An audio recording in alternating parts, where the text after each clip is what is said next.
Podozrenia z prania. 460 miliónov hrivien a prehliadky u bývalého šéfa kancelárie prezidenta Ukrajiny Andreja Jermaka sa, ako sa ukázalo, boli len predohrou. Národný protikorupčný úrad Ukrajiny zverejnil novú dávku nahrávok Mindiča, ktoré odhaľujú príbeh korupčnej výstavby elitného mestečka Dynastia v Kozine pri Kieve, kde sa pod kódovými menami skrývali skutoční majitelia krajiny. A výstavba sa nezastavila ani na deň. Dokonca ani po februári 2022 a počas tragédie v Buči. Navyše, bolo to práve naopak. V tomto videu je kompletná analýza nahrávok a správ Mindiča. Od čiernych peňazí až po priame priznanie na záznamoch o dome Andreja. Okrem toho je to príbeh o tom, ako sa korupčné peniaze Enerhoatomu menili na VIP rezidencie a ako osobná kontrola Che Guevaru, teda ministra Černyševa, a prepojenia Carlsona, teda Timura Mindiča, priviedli k samotnému. V tomto vydaní s vami preberieme novú kapitolu veľkej kauzy operácie Medas, ktorá sa osobne týka Andreja Jermaka. Takže, večer 11. mája NABU doručilo oznámenie o podozrení bývalému šéfovi kancelárie prezidenta Ukrajiny Andrejovi Jermakovi. V správe protikorupčných orgánov sa uvádza nasledovné, citujem. Národný protikorupčný úrad Ukrajiny a odborníci, protikorupčná prokuratúra odhalili organizovanú skupinu, ktorá sa podieľala na legalizácii 460 miliónov hrivien pri elitnej výstavbe pri Kieve. O podozrení informovali jedného z jej členov, bývalého vedúceho kancelárie prezidenta Ukrajiny. Prípad je kvalifikovaný podľa časti 3 článku 209 trestného zákonníka Ukrajiny. Legalizácia majetku získaného trestnou činnosťou. A hneď po tomto NABU zverejnilo novú časť operácie Midas, ktorá odhaľuje podrobnosti škandalóznej výstavby VIP rezidencie s názvom Dynastia. Určite ste o tom už počuli. A tu sú podrobnosti. Ukázalo sa, že aby ste pochopili, ako si ľudia blízky prezidentovi Zelenskému stavali luxusné domy pri Kieve za špinavé peniaze, musíte sa vrátiť späť. Время назад, в 2018 год. Ako je uvedené v správe NABU, v roku 2018 Che Guevara, teda bývalý podpredseda vlády Ukrajiny Oleksij Černyšev, vstúpil do zoznamu zakladateľov spoločnosti Bloom Development.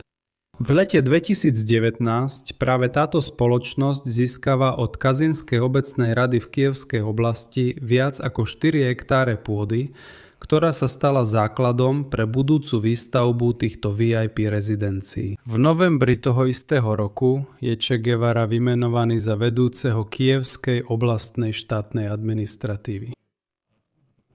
Už v roku 2020 vymenúva Volodymyr Zelenský Černyševa za ministra rozvoja komunít a území a práve v tomto období vzniká koncepcia výstavby súkromných rezidencií na pozemkoch v Kozije.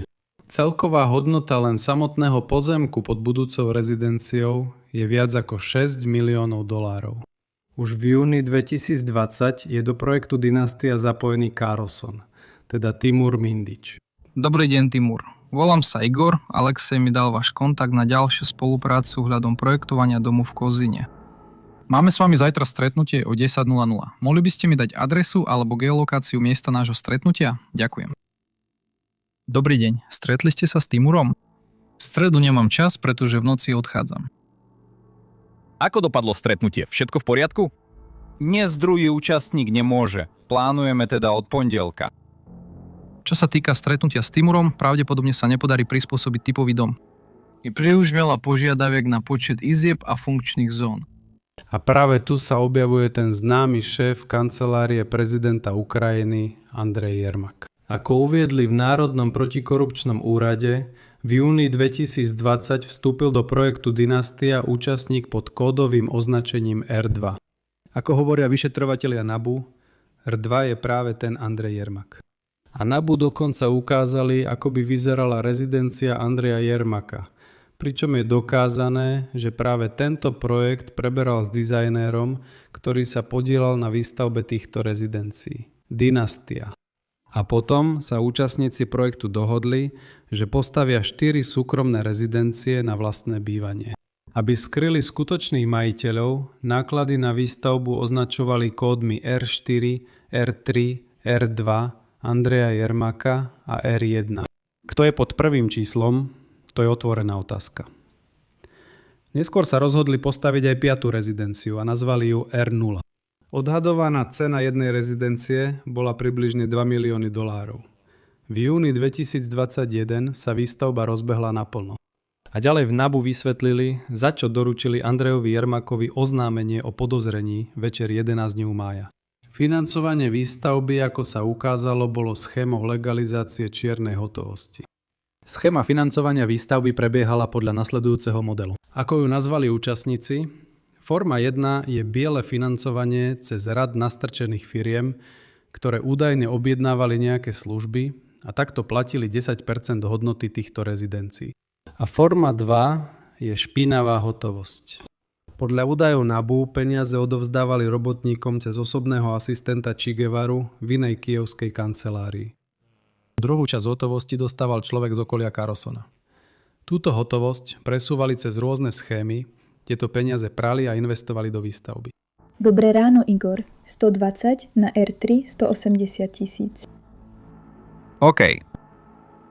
Ahoj, na R3 160 000.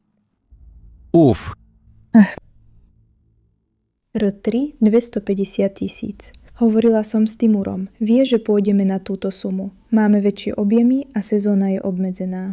Alexej Michajlovič, dobrý deň. Volal R2BM, ktorý hneď odovzdal telefón R3. V skratke, R3 vyjadril nasledujúce myšlienky. Naša štruktúra pracuje na projekte v podriadenosti a podľa zadania investora R4.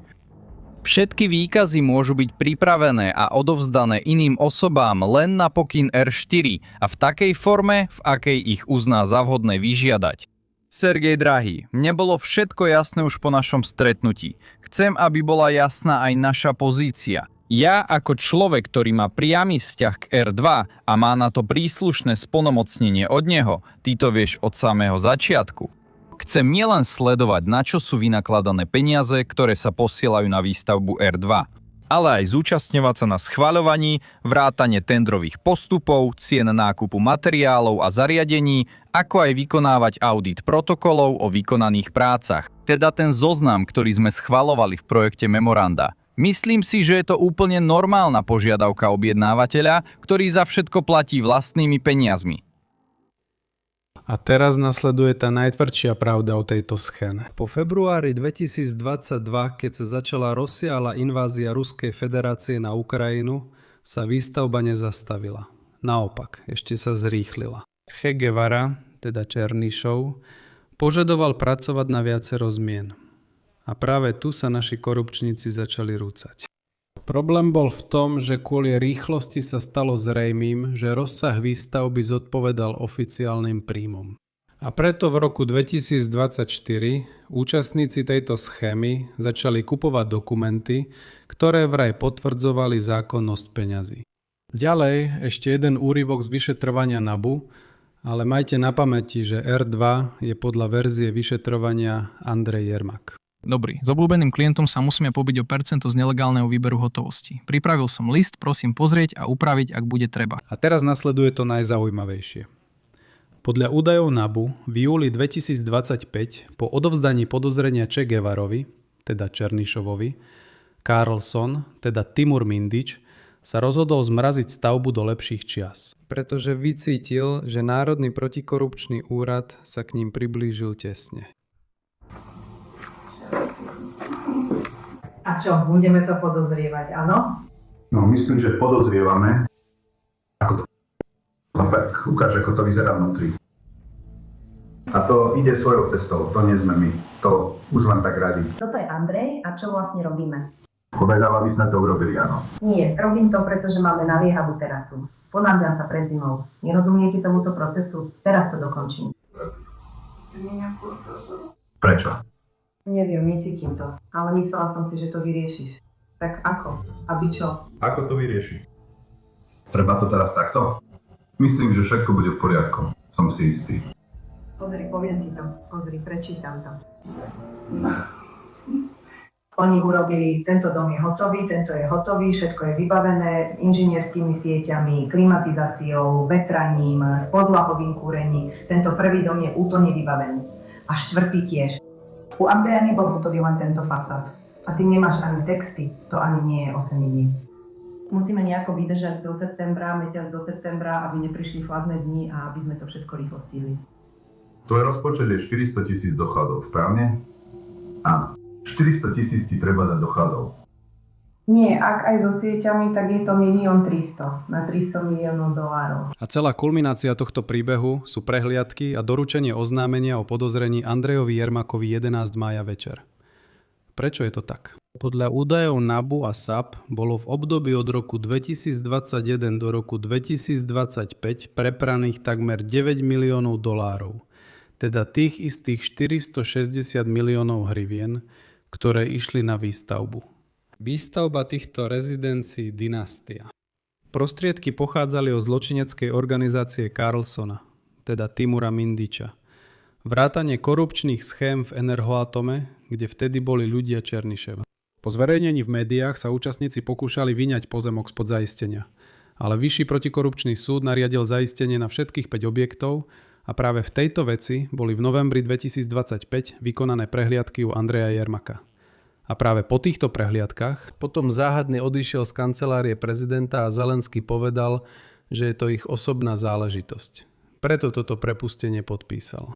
Teraz bol Jermakovi oznámený podozrenie podľa časti 3 článku 209 trestného zákonníka Ukrajiny, teda pranie špinavých peňazí.